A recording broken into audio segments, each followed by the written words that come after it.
Hello, ladies and gentlemen, and welcome back to the Ultimate Doctor Who Marathon.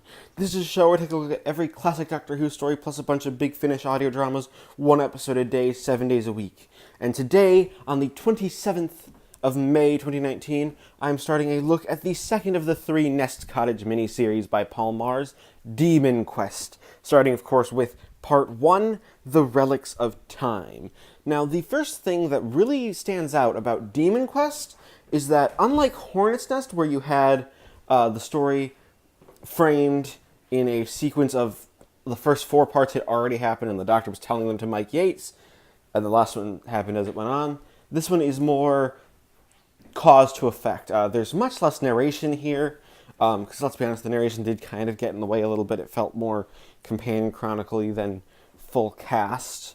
And, you had that issue with the characters not necessarily working out for this type of story. But the Relics of Time doesn't really fall into that trap because you have the full cast here. A small cast, but it's still a full cast. Now, the premise is actually really interesting. It's very much we're setting up the miniseries as as something different from Hornet's Nest, because Hornet's Nest was, grand epic on scale. This is more of sort of we're running through time to try to figure out what's going on, mainly because the idea is that the Doctor has the first 20 minutes of the story or so is set at a yard sale where Mrs. Wibbsey has been selling things to the Doctors, because, just to try to clear up some of the cottage. And you have basically these weird ancient artifacts which have the Doctor implanted in them, sort of like a calling card trying to get the Doctor to investigate. The first one of these that they investigate is this mosaic, which dates to the Roman Empire. They meet the Emperor Claudius, who is in Britain, messing with, and time is being messed up for some reason. He knows about time travel. He knows about different things, and he's pretending to be a wizard. So there's obviously something more going on here. And what's nice is you don't actually get all the answers here. This is very much a part 1 of 5. Yes, you have the contained story, and Mrs. Wibbsey and the Doctor go off at the end. But you have the story basically building up to, start this whole quest. Now, I think Paul Magrs does really, really well here is that he's not, again, doing the structure. He's very much trying to go for a different scale. He's trying to write a different type of story, and that almost works better than Hornet's Nest, because Hornet's Nest was trying to be a big beat-to-beat miniseries, where Demon Quest almost succeeds more immediately because it's like, hey,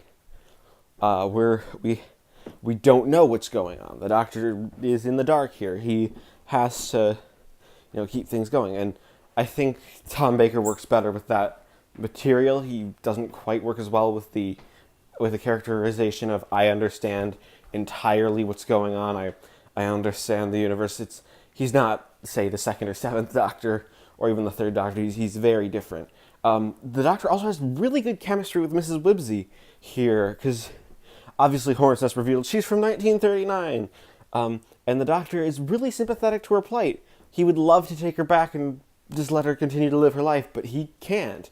So the best he can offer her is a housekeeping position at Nest Cottage, which is really good. Like, a lot of the early scenes are devoted to them having these conversations, and Mrs. Wibbsey trying to get the Doctor to allow her to go back into the past and pick up her life where she left off, even though that's an impossibility. It's something that she won't ever be able to do. She won't be able to go back and go back to see her old life. Now, I will say some of the pacing here is a little off. Again, it's an hour-long episode, and you have a lot of things to keep track of. And there's just this point in the middle where you don't really have a sense of where the story is going. That gets resolved by the end. You don't know, well, why is Emperor Claudius here? And leaving those questions unanswered is most definitely a good storytelling device. It gives the audience, a clue into what's going on, and gives us a good chance to try to figure things out, even if there isn't that much to be said about it. It's still pretty well written, and again, Paul Magrs really brings the humor. And what's really nice is that this has a fairly different tone to Hornet's Nest. Hornet's Nest, again, urgent. This is more laid back. Gives you a different type of story. It really shows that Paul Magrs is an author who can do multiple things. So overall, I'm going to give The Relics of Time, Demon Quest Part 1, an 8 out of 10. It is the 28th of May, 2019, and I just finished listening to The Demon of Paris, Part 2 of Demon Quest. Now, what I think about what works about The Demon of Paris is that it's tackling a type of story that Magrs hasn't tackled yet, in either doing, Hornet's Nest or Demon Quest. He's tackling the murder mystery genre. Like, you have this entire story built around Paris. You have this Aristide character who is this artist. He painted the famous picture that's on the cover that's been altered to feature the Doctor. You have you have these bodies turning up of artists. Like Henri, you have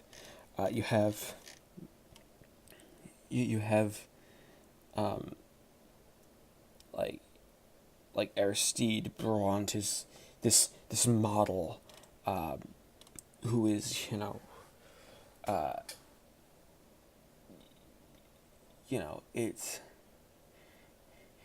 it's one of those stories where you have this model disappearing, where you have this model turns out to be the murderer, and he's sort of not realizing it. You have this entire story built around just what is going on. Like, you have Henri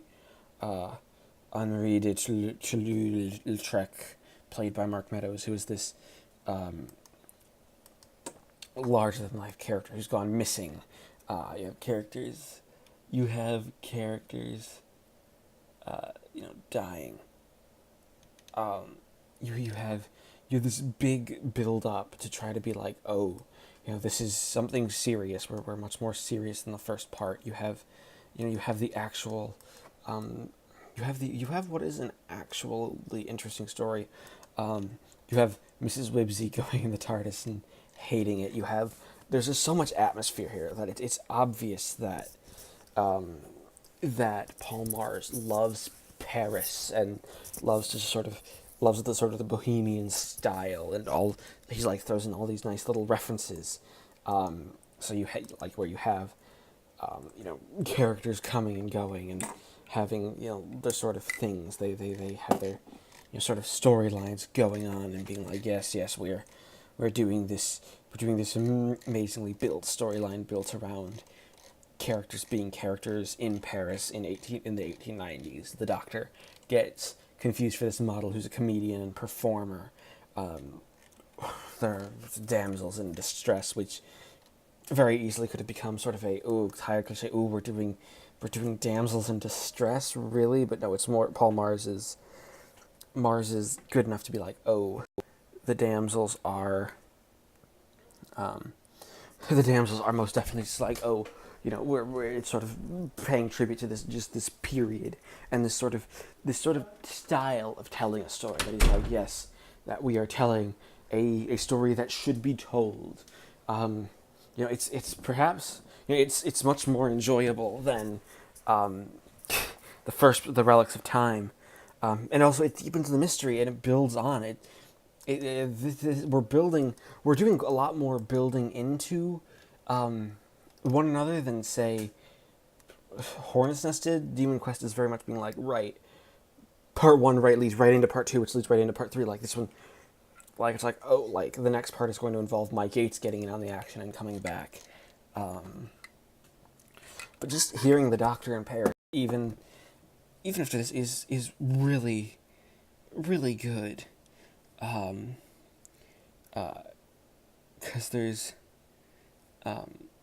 like you have this damsel in distress played by Finty Williams, La Charlotte, who's again sort of like a simple companion type character. That's sort of who she is. You have all of these characters building up to create this big story. Paul Magrs is doing something big. We get the first idea that there is literally a demon behind this, and it is really nice to have a story where the Doctor doesn't necessarily know what is going on. He is just in the dark. This isn't like Hornsens, where the Doctor is our all-powerful narrator. No, the characters here don't know. They don't have the magic. We have all the answers. We know that the villain is going to be this, and this is where our story's going. No, they're just as in dark as the viewer, and that's really well done. What happens is you just again, a lot of the story is atmosphere, and like you get this really good atmosphere. Like the descriptions of the murders and the dead bodies are excellent. You get this, a real sense that, oh, there is danger here. This danger,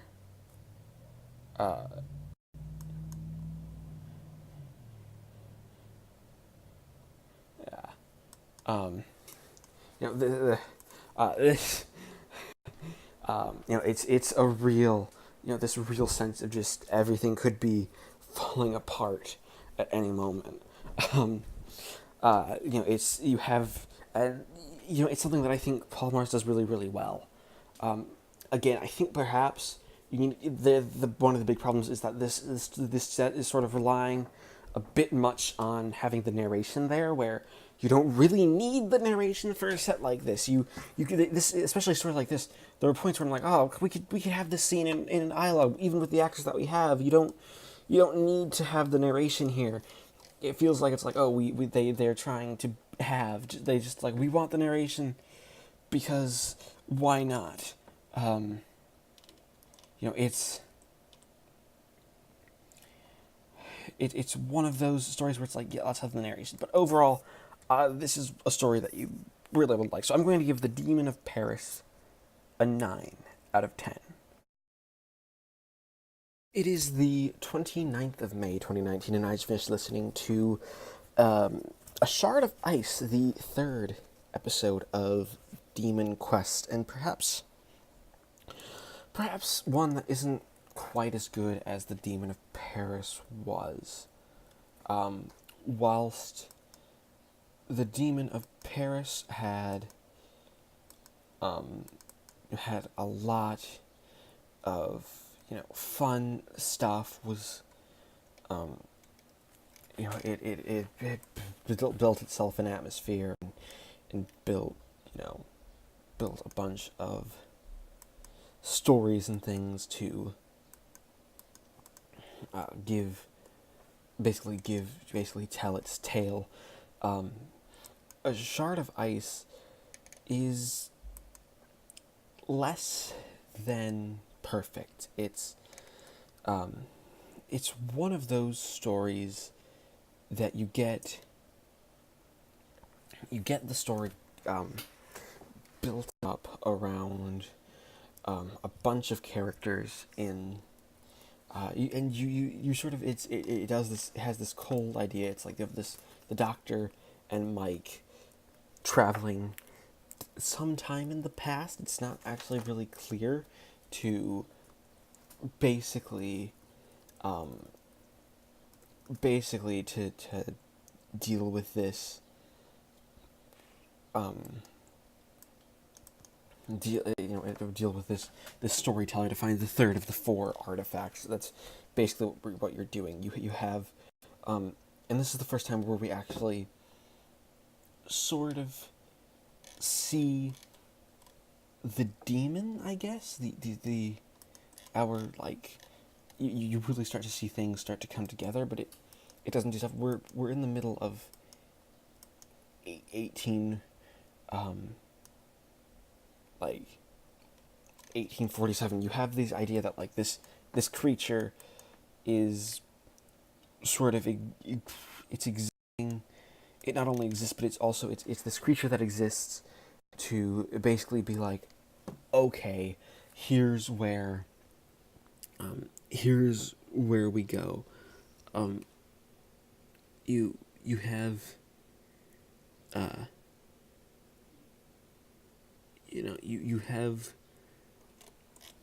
you have this this creature that basically has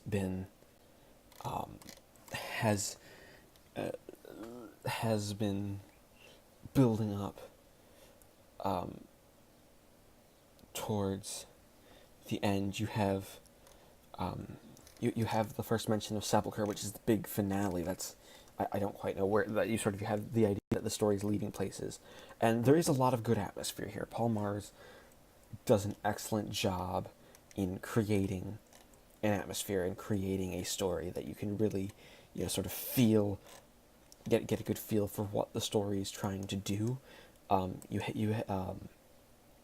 It builds around like this sort of ice queen in a blizzard, something that could not only be very, it could be very quite I don't want to say creepy, but yeah, very very creepy and almost dark. It knows it knows what the story knows what it kind of is, that it is this interesting one. Like you have, but let's be honest. To be honest, there's what's odd is that this is much like this sort of brings you right back to Hornet's Nest, where you had the Demon of Paris, which was very much trying to break away from that narration style and things. Then, before this one shows up and is basically, we're back doing sort of these. We're back doing these.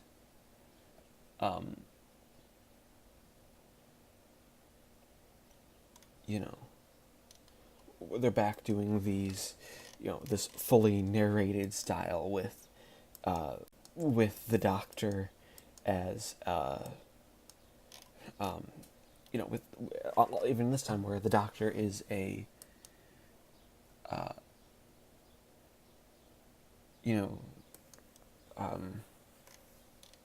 the Doctor is we're told by a completely different character who's the storyteller. And there's this whole idea of a book of stories that the Doctor likes, and then has last legs, and he gives this man some life, that's actually a lot of fun here, because again, it's that's one of those things where it's like, yeah, this is doing, it's doing something fun, that is very very fun. You have obviously Paul Magrs doing something interesting, but overall, this is just. It's a very, it's almost a standard Doctor Who plot. It doesn't build on, it's not like, oh, we're building on the mystique of the previous episodes. No, it's just like, oh, we're kind of doing this story because, we're just trying to go up to a,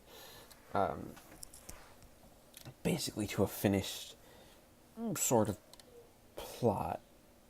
It's not really doing a big, this is we're building to a big ending. It's sort of a very middling episode, middling sort of adventure that takes the time and uses it well, and it's good. It's just nothing too special. It's very much it's something pretty standard. It's good. It's I enjoyed listening to it. So overall, I'm going to give a Shard of Ice a 6 out of 10. It is the 30th of May, 2019. I just finished listening to Starfall, the fourth episode of Demon Quest.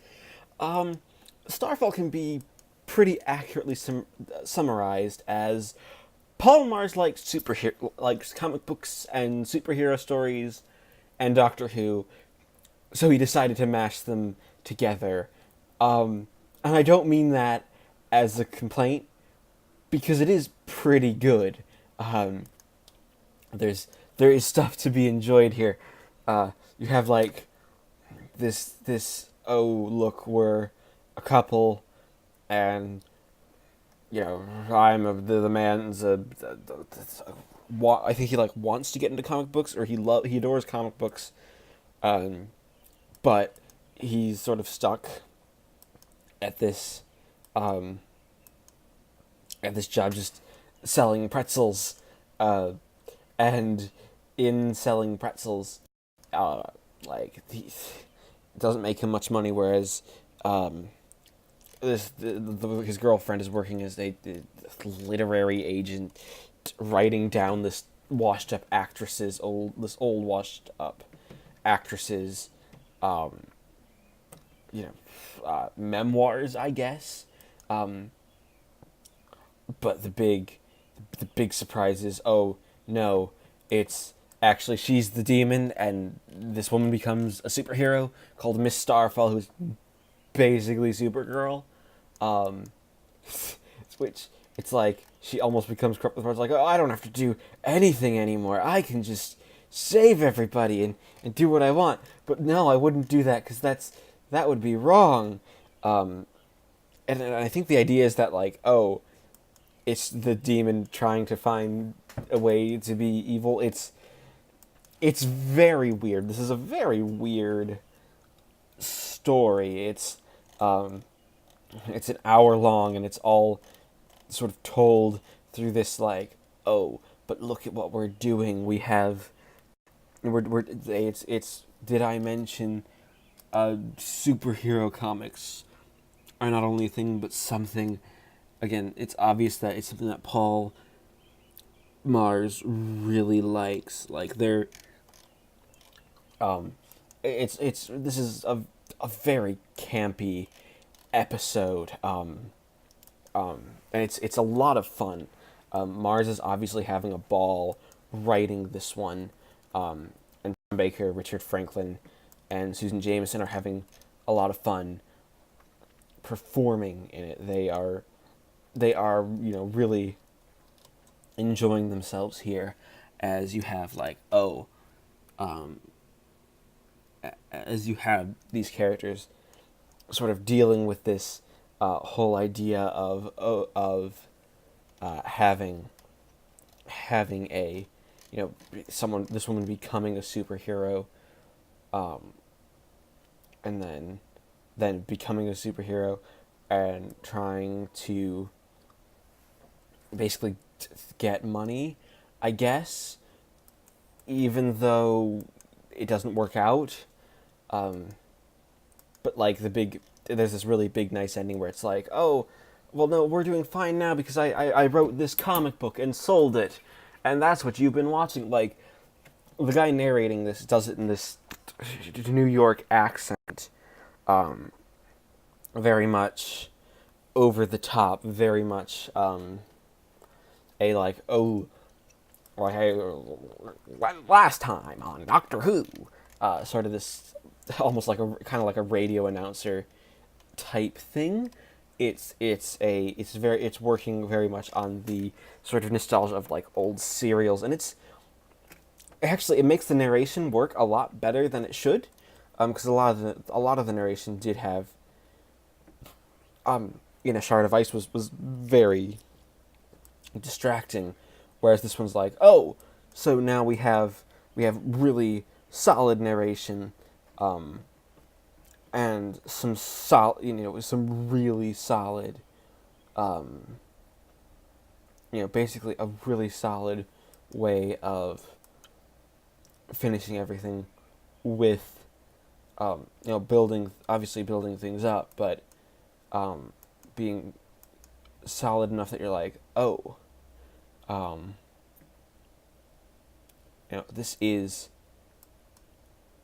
this is very much a big story, and it's a very fun story. I was you realize just how much you are enjoying the idea of, oh, this is really fun. It's and it's sort of campy and dealing with stuff that's not entirely meant to be taken seriously, but you have a good time listening to it and dealing with the characters, and you sort of get, when you get down to it, you enjoy the characters, and you really want to see them sort of do nice. And it's very nice to have a happy ending, even though we end pretty much with the cliffhanger for the Doctor. Mrs. Wibbsey gets taken because of the events of Hornet's Nest. The demon takes her to Sepulchre, which is sort of their home world, and that's sort of building up to where the next episode is going to be taking place and what's going to be happening with the next episode, and with the big finale of Demon Quest, and it's really well done. Perhaps a little annoying in parts, but overall it's a fun time. So I would give Starfall a solid 8 out of 10.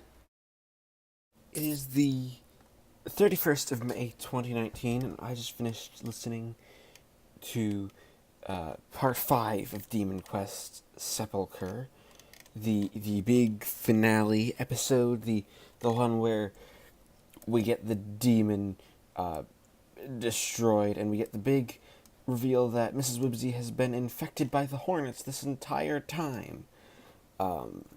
Once again, after her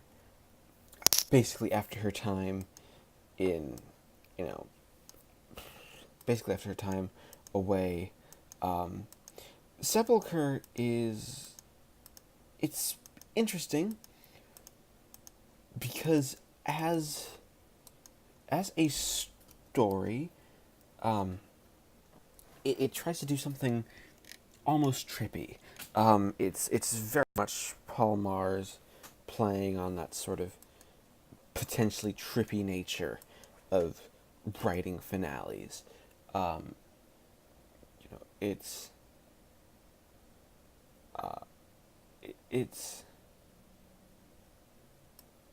one of those stories where you have the Doctor, Mike Yates, and Mike Yates trying to piece things together. You have the Doctor doing reconnaissance, having an older Ernestina Scott, the ballerina from the Dead Shoes, almost requiring you to have listened to Hornet's Nest to really understand this this finale, which I don't know if that's necessarily one of the better plot aspects, or even just general elements. Like, are they, really is doing something like this necessarily the best idea, or is maybe this is one of those stories where you maybe should have tried to keep things separate, and kept the plot elements out, and just tried to keep it standard with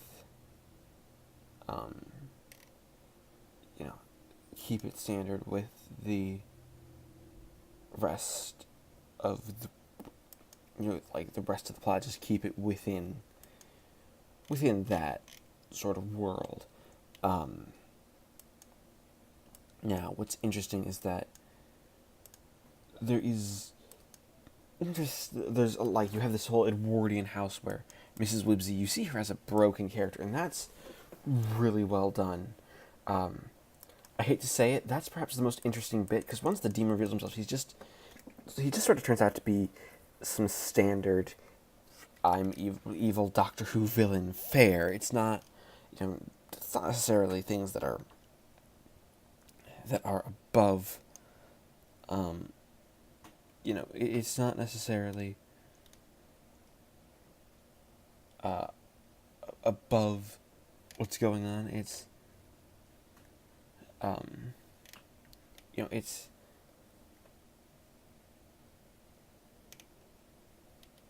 it's one of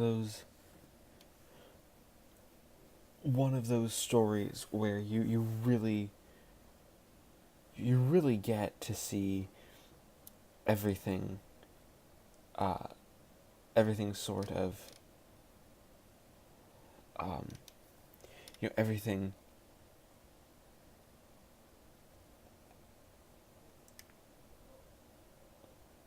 It's very much. It's very much the story that ends. And it sort of ends again with the big welcome back to Nest Cottage at Christmas time. You know, there, there are, it's building up back towards Christmas, and things like that are. They're very. They're very interesting to do. You have like the Hornets. Mrs. Wibbsey being possessed is, again, it's the high thing.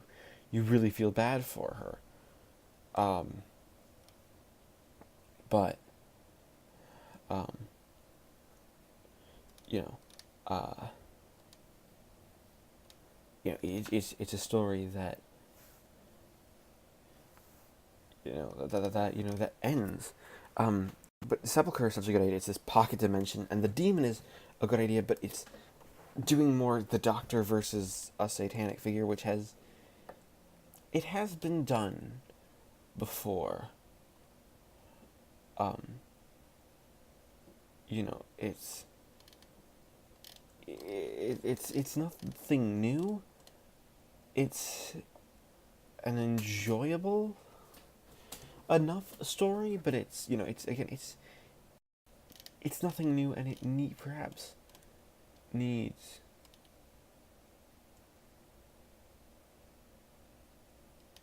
it needs sort of that finale.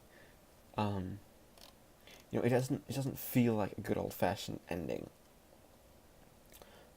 So that being said, it's a good enough story, but it doesn't go quite as high as Hive of Horrors did. So overall, I'm going to give Demon Quest Sepulchre a 7 out of 10. And we average up the scores, and we'll add them up and average them up to give Demon Quest a final score of 7.6 out of 10. Thank you, everybody, for watching this installment of the Ultimate Doctor Who Marathon. As always, please leave a like, comment, and subscribe if you haven't already. And I always like to hear if you enjoy me. Next time we take a look at the final Nest Cottage miniseries with Serpent Crest.